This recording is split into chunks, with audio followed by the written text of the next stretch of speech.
반갑습니다. AP투자연구소 오늘도 마감시와 함께 진행해볼 이석현 전략팀장이라고 합니다. 반갑습니다.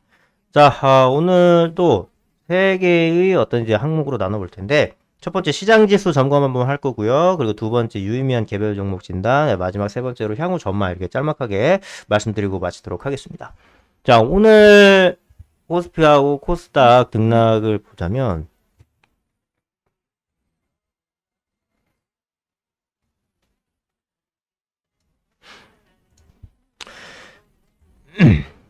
자, 코스피하고 코스닥, 자, 상승한 종목, 하락한 종목 이렇게 두 개가 있을 적에 1200개 종목이 올랐고 900개 종목이 하락을 한 그런 상태입니다. 그리고 이제 코스피는 25포인트 상승한 2735, 그다음에 코스닥 같은 경우에는 5.9포인트 상승한 930포인트, 그리고 거래소는 코스피죠. 개인이 이제 한 3천억 정도 순매도를 했고 외국인하고 기관이 각각 한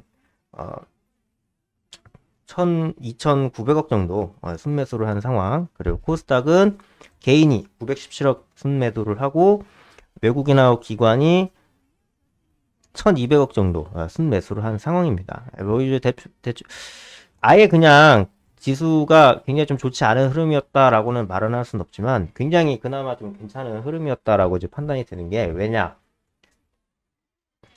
심리적인 저항선이 될 수 있는 2,700원 선, 여기 2,710원 선을 뚫고 올라갔어요.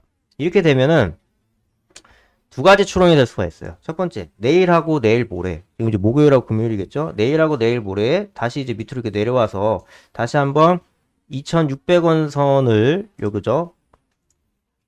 2,600원 선을 클릭을 해줄 것이냐, 아니면은 계속해서 위로 올라가서 다시금 3,000포인트 선을 접근해 줄 수 있겠느냐, 이제 이렇게 이제 볼 수가 있는데, 순전히 지금 이제 전염병 리스크는 어느 정도 조금 이제 관리가 되고 있어요. 그 두 번째로는 이제 우크라이나하고 러시아 전쟁 관련해서인데, 우크라이나하고 러시아 전쟁 관련해서는 저는 개인적으로는 전쟁의 결국은 우크라이나가 질 거예요. 네. 왜냐면은 러시아는 우크라이나를 코너로 몰아넣고 자기 페이스 조절하면서 때릴 수가 있어요. 결국은 힘들면 좀 지쳤다가 팰 수도 있고 이제 그런데, 우크라이나는 러시아를 못 때려요. 우크라이나가 모스크바 때린다는 소식 들은 적 있어요? 없잖아요. 그러니까 우리나라도 저 우크라이나 골 볼까봐, 우크라이나 골 볼까봐 독침 전략이라고 해가지고 막 미사일 막 이런 거 진짜 엄청난 거 자꾸 만들어내는 거예요. 왜냐면은 우리도 만약에 전쟁이 나게 되면 회전력이라든가 경제 규모로 따져서 우리가 뭐 일본, 뭐 저기 북한, 중국, 적이 잠재적인 적성국이 많이 있잖아요. 그렇기 때문에 우리를 공격을 하면은 너네들은 절대 이익을 얻을 수 없을 것이며, 우리나라를 점령할지언정 너네들은 다시 형성되기 어려울 만큼 큰 고통을 주겠다, 이제 이런 거예요. 굉장히 아예 그냥, 그러니까 핵을 빼고 할 수 있는 최대한의 상호 확증 파괴를 수렴하는 그런 이제 국방 전략을 수립을 하고 있는데, 지금 이제 우크라이나가 그런 대응 수단이 없어서 못 때리는 거예요. 러시아가 만약에 우크라이나가 막 중거리 탄도탄 가지고 있어서 모스크바 막 이런 데 때릴 수 있는 역량이 됐다? 그러면은 지금처럼 이렇게 못했을걸요? 예. 만약에 지 멋대로 전쟁 일으켰는데 모스크바에 저기 폭탄 떨어져가지고 미사일 같은 거 떨어져가지고 막 사람들 죽어나 자빠져봐요. 그러면 그 여론 어떻게 감당합니까? 여론 감당 못해요. 지금은 속일 수가 있어요. 속일 수가 있어요. 왜?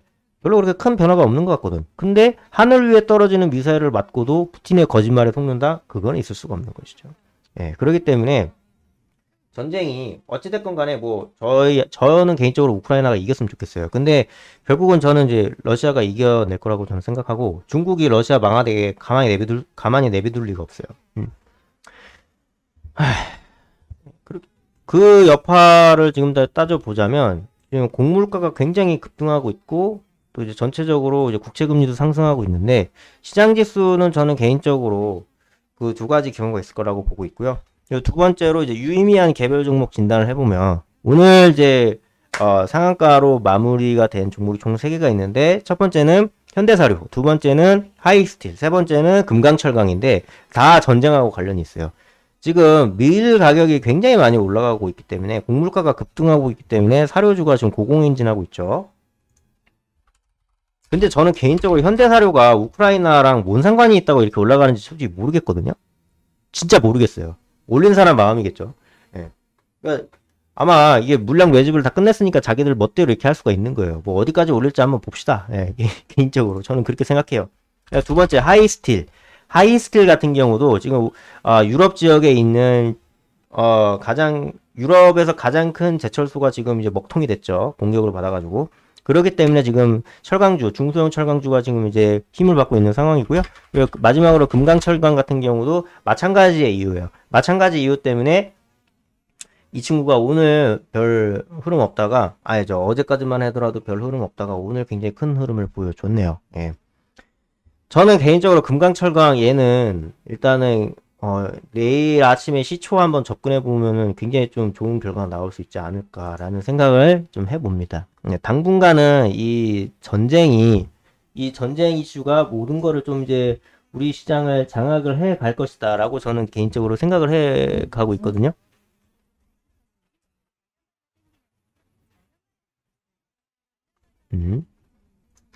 자, 그리고 마지막으로 향후 전망에 대해서 저기 말씀드리면 지금 이게 그 가장 최근에 3월 22일자 신문인데 지금 우크라이나 상황에 대해서 굉장히 자세하게 나타나 있는 그런 사진입니다.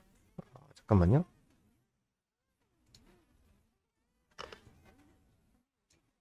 네, 지금 이렇게 보시면 여기가 이제 마리우폴이에요. 여기 이제 함락이 당하면은 지금 이제 푸틴의 의도가 명확하죠. 요렇게 남동부 쪽 요거를 다 이제 먹고 싶은 거야. 이 푸틴은. 왜냐면은 이걸 한번 먹어줘야 그 다음에 우크라이나 나머지를 다 점령하기 굉장히 쉬워지거든요. 푸틴은 우크라이나 점령을 원하는 거예요. 제가 봤을 때는. 물론 이게 지금 이제 미국 지휘관들이 이제 보고를 한 바에 따르면 이게 최고사령관이 없대요. 최고사령관이 없어가지고 지금 중구난방으로 자기들끼리 지금 이제 싸우고 있는 거라고 하는데, 만약에 최고사령관이 비밀리에 내정이 돼서 작전을 수행하고 있는데 이런 평가를 받은 것이다? 그러면 만약에 있는데 이렇게 전쟁하는 거면은 그 최고지휘관이 굉장히 무능한 거다라고 이제 미국 CNN 방송에서 이제 그 미군 소속이었던 그 장성분께서 이제 말씀을 하신 거를 제가 지난번에 봤는데, 제 생각도 그래요. 이게 조직적으로 뭔가를 해나가는 게 아니에요. 만약에 조직적으로 하려면은 일단은 집중을 해야 돼요. 제가 물론 저라고 해서 막 군사학을 전공한 건 아니지만 주공이 있고 조공이 있어요. 조공은 뭐냐면 양동작전이에요. 적으로 하여금 여기가 적의 주요 공격이 들어오는 곳이다라는 판단착오로 일으킨 다음에 주공이 점령을 해 나가는 구조. 이제 그건데, 왜냐하면 우크라이나는 땅이 굉장히 넓기 때문에 제한된 군인들이 지켜나가는 데 있어서 굉장히 좀 어려울 수가 있잖아요.